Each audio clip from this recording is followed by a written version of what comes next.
Hi, how you doing? And welcome back to the video on the channel. What we have for you today is our ultimate striker tier list going into the new FPL season. We're going to look at loads of different striker options and really discuss on how good a shout they are for your teams. Now, all of these strikers are potential options, but some are better than others, especially early on in the season. You're very unlikely to keep the same players throughout a whole FPL season, so there's a lot of different factors that go into picking your team.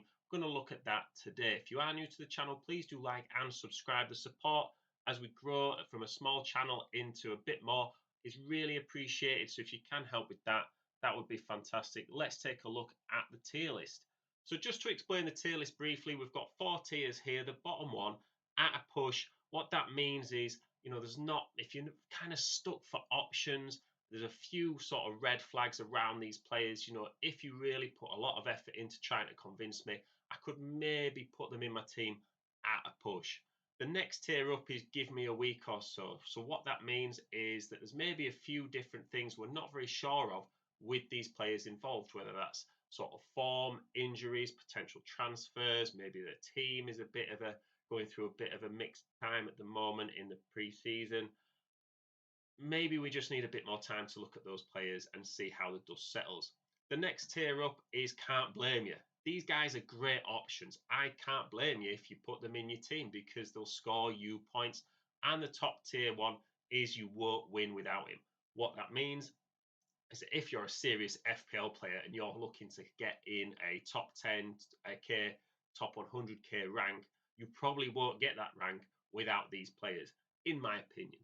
So, without any more explanation, let's take a look at the first player, and we're going to be looking at Havertz. Now, Havertz has actually gone from a midfielder to a striker this season. Last season, he was a midfielder, played as a striker, but in FPL, he also got points for clean sheets. So, this season, he is actually going to lose on a lot of points for clean sheets. Last season, he got 13 points that way. So you've got to take away 13 points from his score and when you're considering comparing last season to this season. In 30 starts, he did also get 11 yellow cards, which is quite a lot, really, especially for a striker to be getting that many yellow cards. And that takes off a point each time. Arsenal's fixtures do look pretty good. I think it really depends on, if they do get a striker in, compared to if they don't. I think if he stays as he is with no other options compared to last season, I can't blame you for getting him in because he's Arsenal's main focal point in attack. The next player we're looking at is Erling Haaland. Now, at 15 million is a lot, but it's actually not that much more of an increase from last season. I think he's about 14 million last season going into it. He's 36.7% owned, which does go to show that there is now a bit more of an option elsewhere, and it's not quite as black and white in the sense of we're going to get Haaland in no matter what. It is making managers think, which is good for FPL. 27 goals and 8 assists last season did result in 55 points less than in 2022-23. Man City's fixtures do look quite good though, and I think Haaland is one of those players where he kind of needs the players around him to be on form and playing well in order to maximise his impact on the pitch and in FPL. So it's whether you think, Man City players as a team have had enough of a break with the sort of Copa America and the Euros going on, whether you think they need a bit more time to settle in and Man City are going to be a bit slow to hit the ground running. So for the price, considering you can recreate his value elsewhere with a couple of different players, just puts him below the top tier for me, and I can't blame you.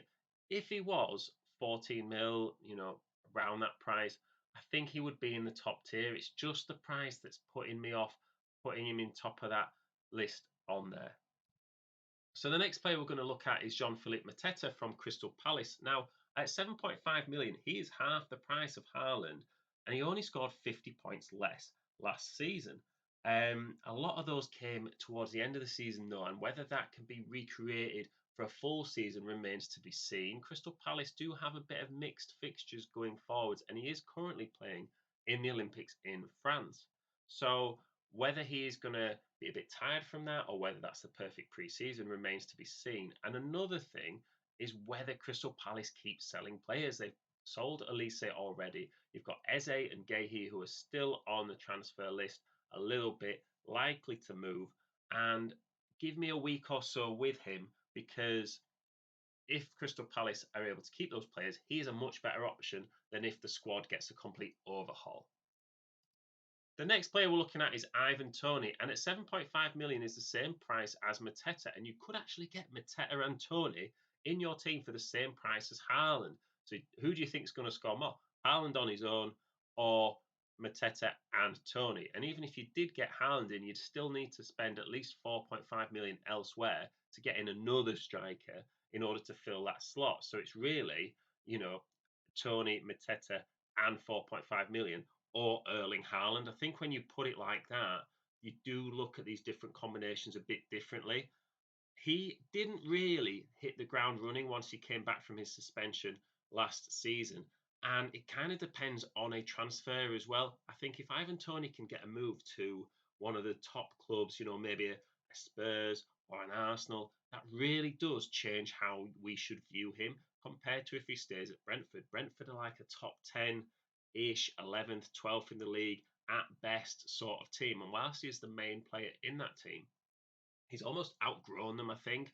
And although he's on set pieces, I do think he is someone we need to take a bit more of a look at over the rest of pre-season. If he gets that move, he shoots up this tier list. If he doesn't, kind of stays where he is alongside Mateta. The next player we're looking at is Alexander Isak, and he's only a million more than players like Mateta and Toney, only 500,000 more than Havertz, and he could be the absolute bargain of the season. At 55.7% ownership, it shows that a lot of managers, they actually think the same. If you look at Newcastle's fixtures on paper at the start of the season, if they came away from those 8 games with 6 wins and 2 draws, I don't think anyone would be surprised. Their toughest games are Spurs and Man City, and even those games are actually at home at St James's Park.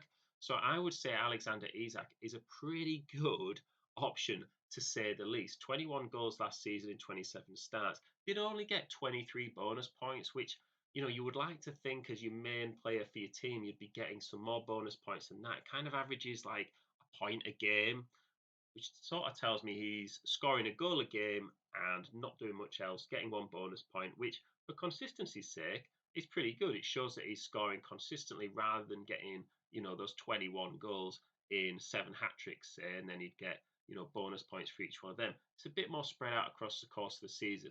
All things considered, I don't think you'll win FPL without having Alexander Isak in your team. At least at the start of the season, he is top of this tier list. My next player is Cody Gakpo. Now, you could have had Nunez in here as well. I know they're the only 2 players listed as forwards for Liverpool, but they kind of all fall into the same bracket. Diaz, Jota, Gakpo, Darwin Nunez. You're all kind of working out who's going to be the top player for Liverpool, who's going to go down the middle and lead the line. If it is Gakpo, who did have a pretty good Euros, he again will shoot up this tier list. But at the moment, it's too early to tell. 8 goals from 17 starts is not a bad return. That's 1 every 2 games. Liverpool's fixtures do look pretty handy on paper, but like we said, how will the new system fit in everybody? Who's going to be the main players and who's going to be on the bench a bit more? There is a strong chance as well that Gakpo starts half the games and Darwin Nunez starts half the games. If that's the case, then neither are good options. So at the moment, he is at a push. I could maybe get him in my team at a push, but I don't really see why at the start of the season you would choose him above Mateta, Toney, even Havertz. So the next player we're looking at is Dominic Solanke. And, like the others, FPL are really making us think this season because he is priced at 7.5 million, just like a lot of other players on this tier list. But unlike someone like Ivan Toney and Mateta, even Gakpo, we kind of know what we're getting with Dominic Solanke more than those players. 19 goals and 3 assists actually went up from 6 goals the season before.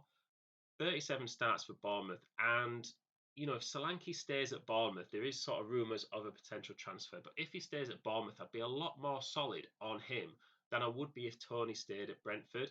I just think Dominic Solanke has just got that sort of positivity. He knows where he's going with the team, and he looks a lot more settled than someone like Ivan Toney. Now, Bournemouth's fixtures aren't great on paper, but they're Bournemouth. So none of their fixtures are going to look great on paper because they're probably going to be towards the bottom of the league. although they did have some really good spells last season. I would say Solanke for me goes into can't blame you just because of that consistency. He's a lot more settled than the other players. He would be pretty much level with Havertz. And I think if you had the choice between Havertz and Solanke, I'd probably go Solanke at the moment, just because we've still got a few question marks about Arsenal's front line. So the next up on this tier list is Matthias Cunha, and at 6.5 million, he is the cheapest player on this list. Now, 9.5 expected goals for the season. He did end up with 12, which does say that he was converting more than he should have done in his season. The downside is whether he can keep that up moving forward. And only 3% ownership. Maybe you're looking, at either a striker who is priced a bit higher, or you're going for your cheapest options. There's not too many options at this price, especially because he did have some injury worries throughout the course of last season. And Wolves' opening 8 games do not look good, to say the least. Now, he is someone who, across the course of a season, could get sort of quite a combination of returns in a short space of time. So I would not rule him out completely. But for me, it's at a push, especially at the start of the season, with a lot of other good options around. The final player on this list is Ollie Watkins. Now, if you followed my channel last season, you will know not only am I a huge Watkins fan and did I have him in all season, but he pretty much single-handedly saved my fantasy league season and meant we could get a 25k overall rank. 9 million for me is an absolute bargain. And on paper, he had the most attacking returns out of anyone last season. Now, 18 assists compared to 4 expected assists makes you think, oh my days, is he going to be able to keep that up? Now, there's so many other variables that result in getting assist points because you're relying on other players to do their job as well. But getting 18 assists shows that he could do that over the course of the season. There wasn't necessarily, a short time frame here we're looking at. We're looking at a whole season. So to get 19 goals and 18 assists, Villa were also in Europe last season, so he's shown he can handle sort of that schedule, that Thursday, midweek to Sunday schedule. And Villa's fixtures also look really good at the start of the season. I am putting him in my top tier. You won't win without him in your FPL team, especially in the first 8 weeks. Now, let me know. That is the tier list.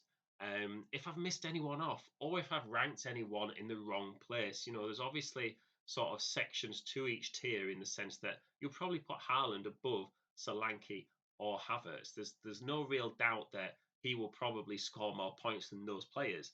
But what you won't get is who else are you going to put in alongside Haaland? Are we looking at Solanke for half the price of Haaland? Well, you would say that Solanke could score, more than half of Haaland's points. Well, if he's half the price of Haaland, then you're getting a better return, aren't you? So it's really the combination of players that you've got moving forward. So let me know what you think. Let me know if I've missed anyone off. We've also got our first draft video out at the moment as well. So link to that should be on the screen and in the description right about now. Thank you very much for listening. If you've made it this far on the video, why not subscribe as well?